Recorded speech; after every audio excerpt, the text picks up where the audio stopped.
कान पे ना 2 टैग लगे हुए हैं, जो ये 170 लिखा हुआ है। ये एक तरीके का इनका फार्म का रिकॉर्ड है। और आप ये मशीन देख रहे हैं, ये जो हैंड मूवमेंट को कॉपी कर रही हैं। तो एक तरफ से एयर आती है, तो दूसरी तरफ से वैक्यूम्स। छोटे काव्स हैं, उनको ये सेपरेट कर देते हैं। इन सेपरेट करने का रीज़न, 2 रीज़न इन्होंने मेरे को मेजर बताए हैं। ये जो आप 2 रास्ते देख रहे हैं, ये सिर्फ जो ट्रक और गाड़ियों के लिए, ये सिर्फ गाय जाती हैं उनके लिए। ये मिल्क को कूल डाउन करता है और ये सारा दूध इस कंटेनर में जाता है। हेलो दोस्तों, बहुत सारे लोग जानते होंगे कि न्यूजीलैंड एक 2 टापुओं से बना हुआ एक छोटा सा पैसिफिक कंट्री है। लेकिन क्या आप ये जानते हैं कि न्यूजीलैंड 8वें सबसे बड़े कंट्रीज़ में है जो दूध का उत्पादन करता है, और ये $बिलियन की इंडस्ट्री है। और ऐसा ही आज एक मैं एक्टिव डेयरी फार्मिंग जो न्यूजीलैंड में एक किसान करता है, उसका डेयरी फार्म मैं विज़िट करने आया हूँ। देखते हैं कि कैसे मिल्क की प्रोडक्शन करते हैं, कैसे दूध को प्रोसेस करते हैं। तो वीडियो बहुत एक्साइटिंग होने वाली है, आप मेरी वीडियो के साथ जुड़े रहना। तो और मैं पहुंच गया हूँ जब वाईकाटो कैम्ब्रिज में, और ये आप देख रहे हैं यहाँ के जो पैडेक्स हैं, और कुछ जो वहाँ पे गाय का झुंड है वो वहाँ पे घास चर रहा है। जो गाय यहाँ पे खाती है चारा, उसको रे ग्रास कहते हैं। ये रे ग्रास आप देख रहे हैं, ऐसे पैडेक्स होते हैं। पैडेक्स जैसे कि खेत होते हैं, ऐसे खेतों में ये वाले जो रे ग्रास है, इसके बीज फेंके जाते हैं। और ये वाले बीज हैं जो 4 साल तक ये जो किसान हैं उनकी गाय को ये चारा मिलता रहता है। और ये क्या करते हैं, इनको एक टेक्निक से वो कंट्रोल करते हैं कि जो गाय है पूरे खेत में अच्छे से घास को खाए, अनइवन घास ना हो। नहीं तो क्या होता है कि गाय को जो अच्छा घास लगता है उधर वो भागती हैं। तो ये क्या करते हैं कि जो किसान हैं वो खेतों को छोटे छोटे पार्टीशन में डिवाइड कर देते हैं। उससे क्या होता है कि वो प्रॉपर तरीके से जो घास को खाती हैं, तो जो ग्रोथ है नेक्स्ट ईयर के लिए वो बड़ी अच्छी हो जाती है। तो ये है इनका पूरा पास्चर। जो पास्चर जैसे वो घास को ही ये कहते हैं यहाँ पे पास्चर। तो जो 80% जो यहाँ पे जो गाय फीड होती हैं वो पास्चर पे होती हैं। तो विंटर में ये वो जो अचार बनाते हैं, साइलेज बनाते हैं, उसको फीड करते हैं विंटर में, क्योंकि तब जो ग्रोथ है वो बहुत कम हो जाती है पास्चर की। ये देखो, अभी कुछ गाय को जो किसान लोग हैं वो लेके आ रहे हैं, ऐसे वो गाइड करते हैं उनको मोटर बाइक से, सीधा वो खेत में चली जाती हैं। वो काफ़ी डरती हैं, तो मेरे को वो उन्होंने ये कहा कि आप थोड़ा साइड पे हो जाइए। अभी ये तो बिल्कुल छोटा झुंड है, अभी इससे भी बहुत बड़ा झुंड आएगा। तो वो इनके छोटे बछड़े भी हैं उधर।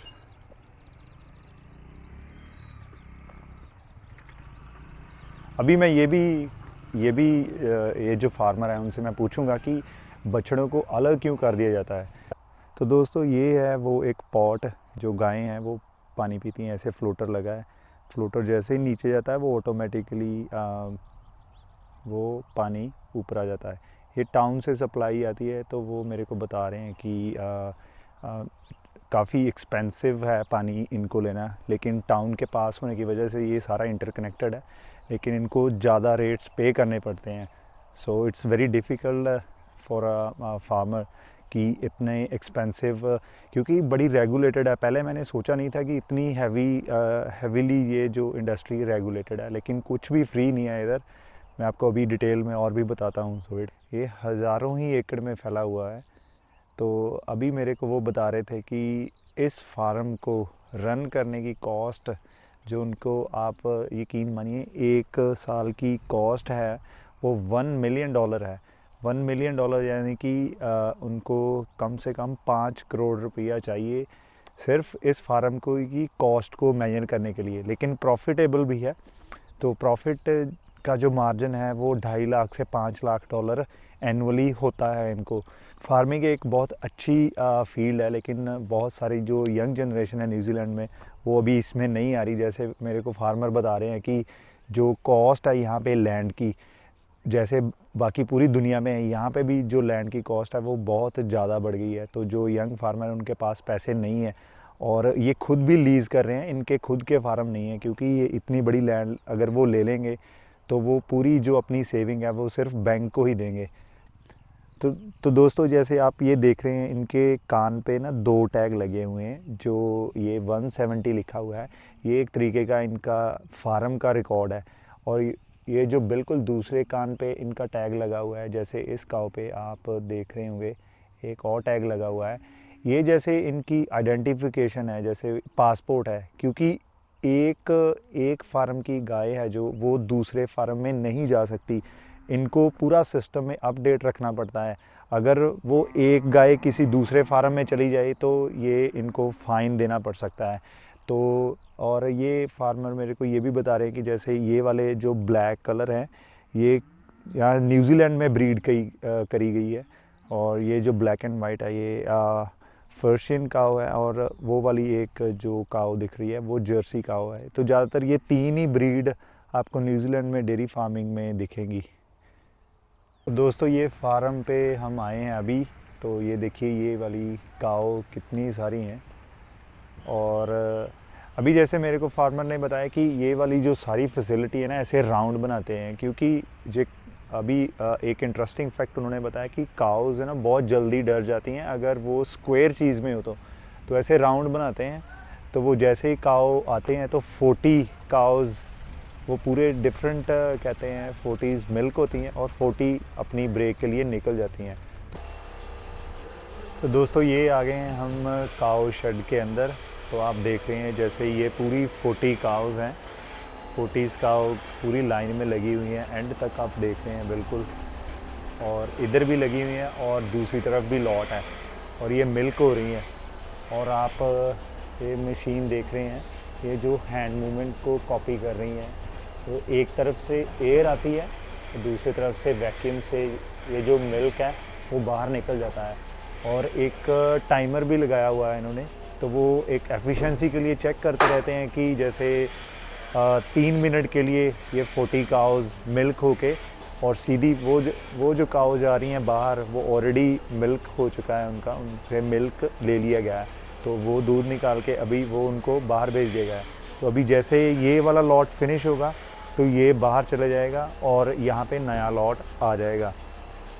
तो इस फार्म की जो कैपेसिटी है मिल्क प्रोडक्शन की, वो 10,000 लीटर ऑफ मिल्क है एवरी सिंगल डे। ये 10,000 लीटर मिल्क प्रोड्यूस करते हैं, जिससे इनको तकरीबन 1,000 केजी ऑफ मिल्क सॉलिड। तो मैं दोस्तों ये बताना चाहूँगा कि यहाँ पे जो कंपनी है वो किसान को रॉ मिल्क के पैसे नहीं देती। जैसे इंडिया में तो होता है कि कोई दूध वाले या कंपनी या दूध वाले भैया आके आपसे दूध ले जाते हैं और आपको उसकी फ़ैट कंटेंट के अकॉर्डिंगली आपको पैसे दे दिए जाते हैं। लेकिन यहाँ जैसे आप बहुत सारे लोग जानते होंगे कि जो मिल्क है वो 80-85% उसमें सिर्फ वाटर है। तो ये जो मिल्क सॉलिड है, जो पेंडिंग 15% है, वो मिल्क सॉलिड है। तो यहाँ पे फार्मर को पैसे मिलते हैं मिल्क सॉलिड के। कंपनी दूध ले जाती है, उसमें से जितना भी मिल्क सॉलिड बनता है उनको उस अकॉर्डिंगली वो पैसे दे दिए जाते हैं। जैसे करंटली जो मिल्क सॉलिड का प्राइस है $9 समथिंग है। फोंटेरा यहाँ की एक सबसे बड़ी कोऑपरेटिव कंपनी है, जैसे अमूल और मदर डेयरी है इंडिया में, वो मैनेज करती है सारी मिल्क प्रोडक्शन और मिल्क सॉलिड। तो यह क्या होता है कि जैसे मिल्क सॉलिड को ये इंटरनेशनल मार्केट में एक कह लो ट्रेड के लिए भेज दिया जाता है। वहाँ पे ऑक्शन, वहाँ पे बोली लगाई जाती है कि मिल्क सॉलिड का इतना प्राइस है, तो फिर वो कंपनी सारी अपनी कॉस्ट माइनस करके जो भी होता है वो फार्मर को दे देती है। तो ऐसे ये जो पूरा सिस्टम है वर्कआउट करता है यहाँ का जो डेयरी फार्मिंग का है। तो दोस्तों ऐसा एक रिसीट निकलता है जिसमें डेली बेसिस पे आप देख सकते हैं कि यहाँ पे उन्होंने लिखा हुआ है कि टेम्परेचर वो मेंटेन करना है, पूरा इतना टेम्परेचर रहना चाहिए 4.5 डिग्री के आसपास, कितना फ़ैट कंटेंट है, कितना प्रोटीन कंटेंट है, और मिल्क सॉलिड कितना निकल रहा है। और ये है स्मेटिक सेल्स। स्मेटिक सेल्स अगर कोई जानवर सिक होता है तो उसके जो पेट से जो एंटीबॉडीज़ निकलते हैं उसकी भी लिमिट है। तो बहुत ही ज़्यादा एक कंट्रोल्ड ये कह रहे हैं प्रोसेस है मिल्क को स्टोर करना भी। तो इट्स नॉट दैट इजी कि हम इंडिया में तो बहुत ही इजीली फार्मिंग करते हैं तो कोई ज़्यादा रिस्ट्रिक्शंस नहीं है, लेकिन यहाँ पे बहुत ही ज़्यादा रिस्ट्रिक्टिव एनवायरनमेंट है डेयरी को लेके। तो ये वाली गाय अभी फिनिश हुई हैं मिल्क और वो जा रही हैं खेतों में वापस। और वो आप देख रहे हैं वहाँ पे एक लिक्विड वाला चल रहा है, जो यूरिन होता है गाय का, उसको ये स्टोर करते हैं और जब भी सनी डे होता है तो इसको ऐसे खेतों में वो पूरा फैला देते हैं। इससे क्या होता है कि उनकी फर्टिलाइज़र की जो रिक्वायरमेंट है वो बहुत कम हो जाती है। लेकिन अगर वो यही रेनी डे में करते हैं तो इनको बहुत फ़ाइन देना पड़ता है, क्योंकि न्यूजीलैंड की जो सॉयल है वो वॉल्केनिक है, पोरस है, उसमें बहुत सारी क्या कहते हैं छोटे छोटे से शेड होते हैं जहाँ से एयर बड़ी जल्दी निकलती है। तो अगर ये रेनी डे में डालते हैं तो जो ये सारा एफुलेंट है वो पूरा अब्जॉर्ब कर लेती है और इनको बहुत किसानों को फ़ाइन देना पड़ता है इस चीज़ को लेके। तो बड़ी रिस्ट्रिक्टिव इंडस्ट्री है, इतना इजी नहीं है यहाँ पे डेयरी फार्मिंग का जो पूरा सिस्टम है समझना। दोस्तों यहाँ पे थोड़ा सा साउंड होगा, ये जैसे रेडिएटर है वो पूरा दूध इससे आता है, ये वाला एक मशीन में प्रोसेस होके ये जैसे रेडिएटर है, ये मिल्क को कूल डाउन करता है और ये सारा दूध इस कंटेनर में जाता है। इस कैपेसिटी इसकी 10,000 लीटर है और जब भी ट्रक आता है वो ट्रक यहाँ से कंटेनर को ले जाता है। और ये एक दूसरा कंटेनर है, यहाँ पे जो ये देखिए इन्होंने लिखा हुआ है calf milk not for tanker collection.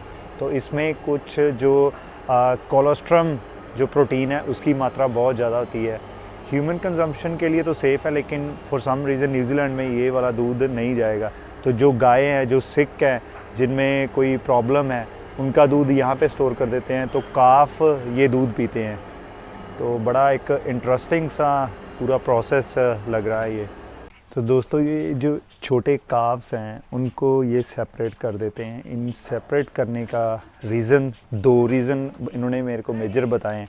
एक तो ये छोटे काफ्स जो छोटे बछड़े हैं उनको फार्म में नहीं ले जा सकते, और दूसरा ये है कि यहाँ पे जो मिल्किंग सीज़न है न्यूजीलैंड में वो बहुत ही शॉर्ट है, सिर्फ 2-3 मंथ का मिल्किंग सीज़न है।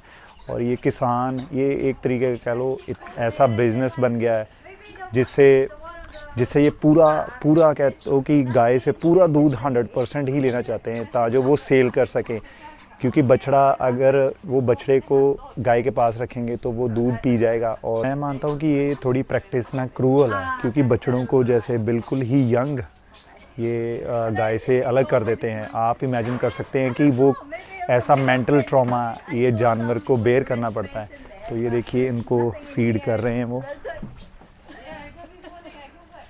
भी वहाँ पे भी फीड कर रहे हैं।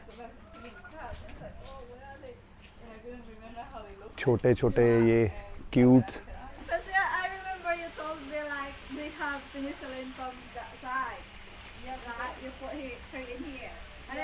तो दोस्तों अभी फार्मर बता रहे थे कि यहाँ पे जो स्ट्रिक्ट गाइडलाइंस हैं जैसे मिल्क की, ये जो आप 2 रास्ते देख रहे हैं ये सिर्फ जो ट्रक और गाड़ियों के लिए है, ये सिर्फ गाय जाती हैं उनके लिए।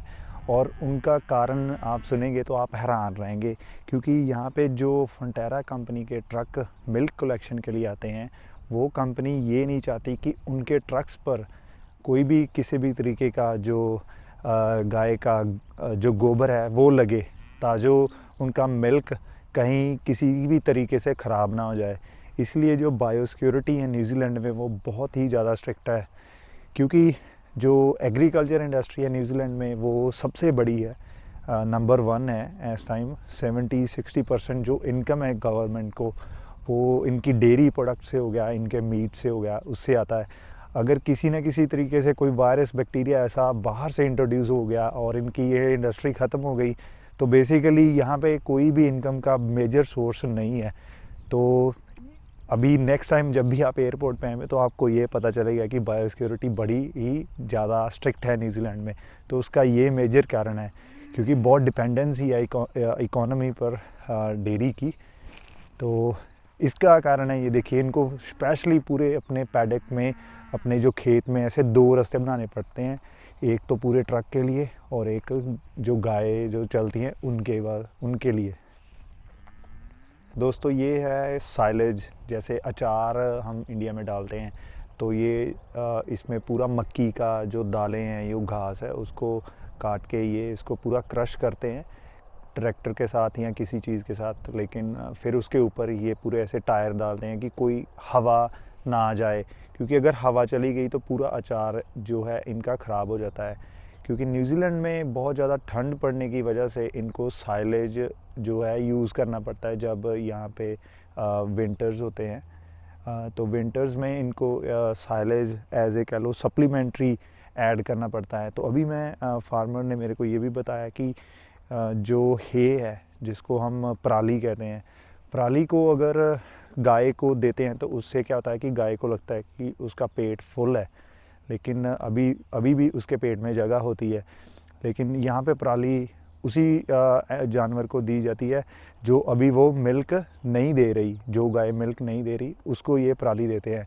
लेकिन हर एक को पराली नहीं देते क्योंकि उससे जानवर यो सिक हो जाता है।